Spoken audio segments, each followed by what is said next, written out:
El Evangelio de esta mañana, de este 24º domingo del tiempo ordinario, comienza diciendo desde el versículo 21 hasta el 35, perdonar 70 veces 7. Es la frase fundamental del Evangelio de hoy. Jesús había comenzado esta enseñanza del perdón tal vez un poco antes de esa expresión. Desde el capítulo precisamente 18 y mucho más atrás de esos capítulos, Jesús venía preparando a la comunidad y a la asamblea sobre la razón del perdón, de la fraternidad, de la comunión. Jesús también les había hablado a los discípulos de los escándalos que dañan y de los escándalos que alejan a los pequeños que creen en Dios y de aquellos que viven metidos en escándalos. Desde los capítulos 1 hasta el 9 se han hablado de diversas situaciones al respecto en el Evangelio de San Mateo. Sin embargo, luego Dios fue llevándolos por el camino de hacer entender lo que significaba la misericordia. Y les indicó también qué hacer cuando todos los recursos se han agotado en la recuperación de la falta de un hermano. Nos habló hace unos días el Evangelio de la corrección fraterna. Entonces, hoy en el Evangelio, Pedro le pregunta a Jesús: ¿cuántas veces tendré que perdonar a mi hermano si peca contra mí? Versículo 21 del Evangelio de hoy. Notemos que tal vez esa pregunta que Pedro le hizo a Jesús, es como una pregunta que llamamos anillo al dedo. En el contexto de la enseñanza de Jesús, en la que nos señala que los hombres somos continuamente dados a cometer errores tan graves a veces que pueden ser motivo de un gran escándalo, pero que es vital contar siempre con todos los mecanismos de la corrección fraterna que el mismo Señor nos ha mostrado en su momento, y de los mecanismos también del perdón, de manera que como cristianos agotemos todos los medios para recuperar a un hermano que se ha desviado y que ha cometido alguna falta. ¿Perdonar las ofensas de mi hermano? Sí, está bien, pero ¿cuántas veces? ¿Hasta 7 veces? Hay que considerar que el número 7 en la Sagrada Escritura, en la Biblia, dado que estamos también en el mes de la Biblia, podemos detenernos un poquito en esto. El número 7 en la Sagrada Escritura quiere decir suficiente veces. No quiere decir una vez, 2 veces, 3 veces. El número 7 quiere decir suficientes veces. Tal vez Jesús ha exagerado en su respuesta. Dijo: no te digo hasta 7 veces, sino hasta 70 veces 7, es decir, siempre. A estas alturas, mis queridos hermanos y hermanas, ya deberíamos haber captado nosotros que lo más importante del mensaje del Evangelio de Jesucristo, en relación a lo que identifica a nuestro Padre del Cielo, es en definitiva su infinita misericordia. Dios no se cansa de perdonarnos a nosotros. Nunca Dios se ha cansado de perdonar. Dios solo deja de perdonarnos no porque Él lo quisiera, sino porque el hombre se niega a recibir el perdón de Dios.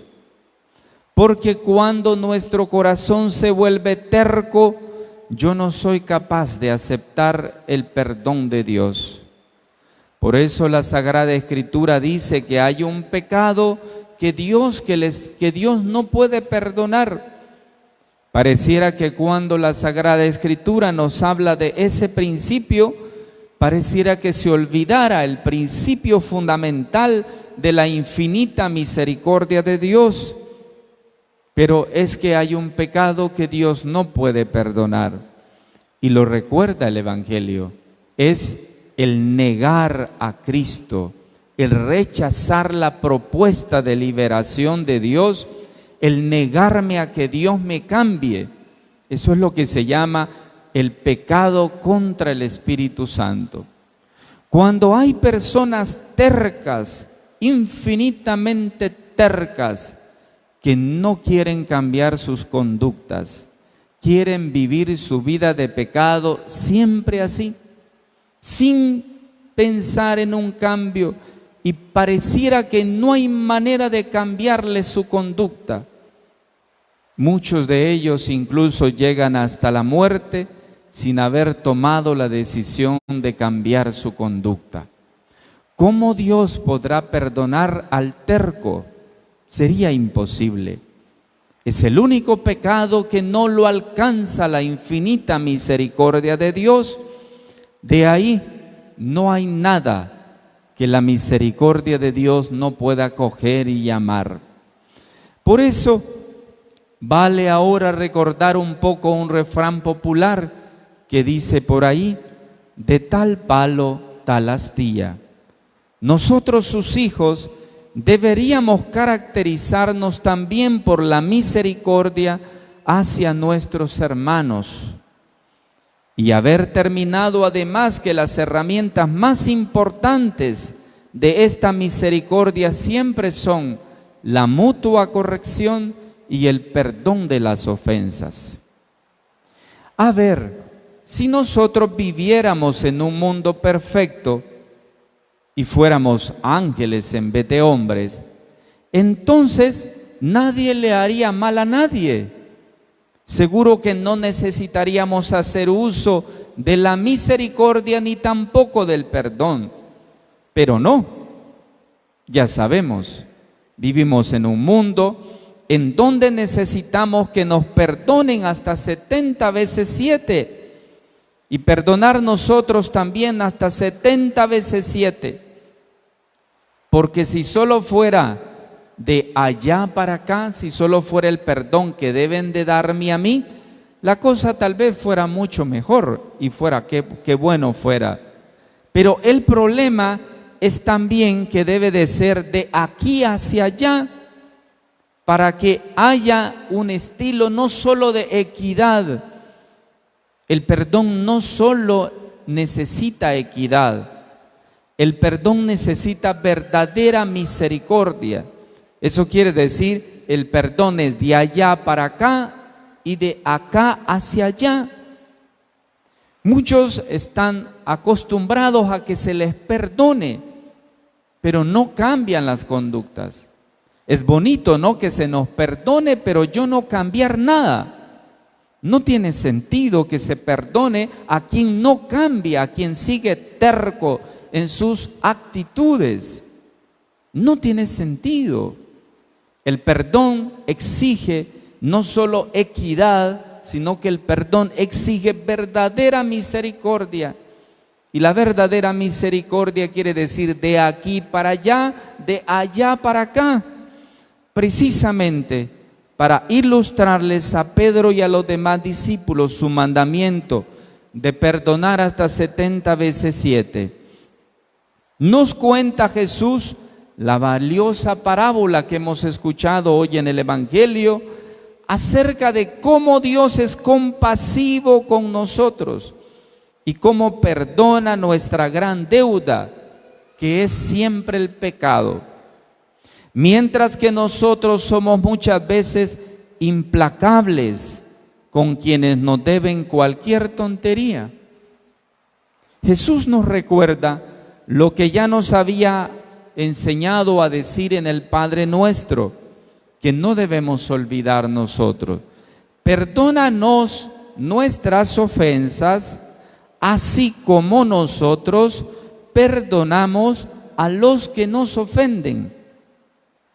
Y quiere establecer como un principio fundamental en sus discípulos que tenemos que estar dispuestos a perdonar las ofensas de nuestros hermanos, siempre que esas ofensas hayan sido verdaderamente hechas desde la conciencia, y también que el perdón y el arrepentimiento se haya provocado no solo en la equidad, sino también en la infinita misericordia. Lucas, refiriéndose a este aspecto de la corrección fraterna, añade una connotación que hoy vale la pena tomar en cuenta. Dice el Evangelio de San Lucas, otro evangelio que venimos leyendo durante la semana. Dice: si tu hermano peca, repréndelo, y si se arrepiente, perdónalo. Y si peca contra ti 7 veces al día, y 7 veces vuelve a ti para decirte, me arrepiento, lo has de perdonar. Recuerda Lucas 17, 3, 4. Si se arrepiente, dice, hay una premisa al perdón. La premisa es si se arrepiente. Es un detalle muy importante para aplicar el perdón, porque muchas veces nosotros estamos dispuestos a perdonar en nuestro corazón. Estamos dispuestos a olvidar una ofensa, a pasar muchas veces por alto lo que nos han hecho. A veces nos convertimos en superaguantadores. Los superaguantadores son aquellos que perdonan una y otra vez. Pero aquel a quien se le perdona no cambia. Sigue en su misma conducta malvada, sin acto de cambio. Entonces, ¿cómo hacer? El Señor dice perdonar 70 veces 7, pero no dice debes perdonar 70 veces 7 al terco, al burro, al que no cambia. No es eso. No. Aquel que no quiere cambiar debe cambiar. Yo no puedo desgastarme perdonando al que es terco en su conducta. No es posible. No podemos ser nosotros superaguantadores, porque entonces nos vamos a convertir en mártires del amor, y más aún, mártires del amor incomprendido o del maltrato. Nos deberían de poner entonces una cruz del maltrato, porque si yo perdono a una persona, pero esa persona no cambia, hay un problema por detrás. He vuelto a decir, el perdón no solo necesita equidad, el perdón necesita infinita misericordia, y eso quiere decir, el perdón va de aquí para allá y debe de venir de allá para acá. Pero si el perdón va de aquí para allá y el otro no cambia, no puede ser, no se puede perdonar así. Esto, aparte de ser muy noble de nuestra parte, perdonar sin que el otro cambie, no sirve para nada en realidad, a no ser que aquel que perdona y el otro no cambia, quisiera, como yo digo, conseguir de repente un puesto en el Museo de las Cruces. No sé, tal vez algunos quisieran estar en el Museo de las Cruces, perdonando, pero el otro no cambia nada. Caso concreto es el caso de un matrimonio. El hombre se equivoca, también la mujer se puede equivocar. Pensemos ahora en el hombre. El hombre se equivoca. La esposa lo perdona una vez y le dice, perdóname, dice él, porque me he equivocado. Bueno, está bien. Segunda vez, se volvió a equivocar y la esposa le dijo, está bien, te vuelvo a perdonar, sé que te has equivocado. Y así 1, 2, 3, la cosa se va poniendo más seria, porque nos vamos dando cuenta que la conducta ya se vuelve patológica, y una conducta patológica ya no se puede hacer nada más. El perdón no va a solucionar a un terco patológico. El perdón no va a solucionar a un terco patológico. Debe esa persona enderezar su sendero para que el perdón tenga sentido. Si no, a ti se te va a tener que poner un puesto en el lugar del Museo de las Cruces. Porque tú perdona 70 veces 7 al terco, al que no quiere cambiar.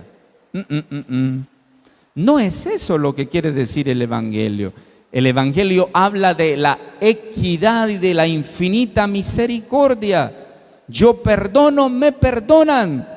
Me arrepiento yo, se arrepiente el otro. Y arrepentirse es de corazón. No es arrepentimiento como un barniz encima de mí, no, es arrepentimiento sincero.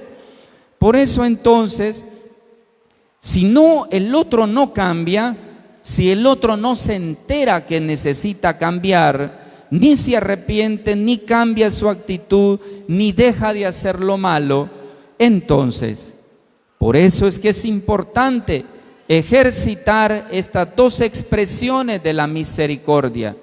¿Cuáles son las dos expresiones de la misericordia que se deben aplicar a todos, no solo a los tercos, sino a todos? La corrección fraterna. ¿Qué es la corrección fraterna que nos ha hablado el Evangelio entre semana? La corrección fraterna es para que el otro entre en cuenta de su error. Solo el que entra en cuenta en su error puede cambiar. Y también él puede perdonar y ser perdonado. La segunda expresión de la misericordia es el perdón mismo. Cuando el otro se arrepiente de verdad, entonces pide disculpas de corazón y empieza el proceso de renovación. Por eso, la corrección sin perdón es amonestación y eso no edifica. Nada que es corrección sin perdón, que se vuelve una amonestación, no edifica. El perdón sin corrección es sacrificio vano y tampoco edifica. Perdonar pero sin sacrificio. ¿De qué sirve? Ese es aquel que perdona a una persona hoy 1, 2, 3, 4, 5, 6, 7, 8, 10 ocasiones. Y la persona sigue en las mismas andadas. No, muy bonito, ¿no? Muy bonito perdonar al terco. Él se siente tranquilo y sigue en sus fechorías y en su pecado, pero yo tranquilo perdonándolo. No es eso a lo que se refiere el Evangelio. Vuelvo a repetir, el Evangelio se refiere a la equidad del perdón y a la infinita misericordia. Tú perdonas arrepintiéndote tú. Yo perdono arrepintiéndome yo. Pero no puedo perdonar al otro que sigue, vuelvo a repetir una y mil veces, en la terquedad de su pecado y su conducta. Por lo tanto, lo mismo hace Dios con nosotros. Nos corrige como a sus hijos. Y cuando reconocemos nuestra falta y le suplicamos a Dios perdón, Él nos perdona siempre. Pero Jesús nos advierte, siempre que yo también use de la misericordia de los demás. Nos lo ha dicho en el Padre Nuestro, ¿no? Cuando oren, oren así. Perdona nuestras ofensas, así como nosotros perdonamos a los que nos ofenden. Qué lástima que el Padre Nuestro que rezamos todos los días no lo grabamos en la mente y en el corazón. Y ojalá que el Padre Nuestro dijera otra cosa, y sucede que no dice otra cosa, porque podría haber dicho el Padre Nuestro: perdona nuestras ofensas, Señor, así como yo cuando me da la gana perdono al que me ofende. Sería perfecto el Padre Nuestro, pero no dice así. Dice, perdona nuestras ofensas, así como yo perdono al que me ofende. Entonces, ¿cómo no voy a tener yo la misma actitud compasiva que mi Padre del cielo tiene conmigo? ¿Cómo voy a agarrar a mi hermano por el cuello hasta ahogarlo y mandarlo a la cárcel de la venganza para que pague lo que me debe o lo que me hizo, a pesar que me suplica que le dé un tiempo? Hablando del rey, el rey que ha perdonado, ¿no voy yo también a perdonar a mi hermano?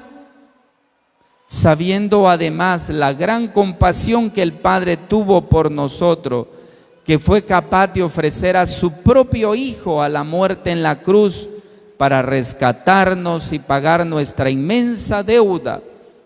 ¿Cómo no voy yo a estar agradecido y a tener compasión por los pequeños o las pequeñas también faltas que cometen los demás contra mí?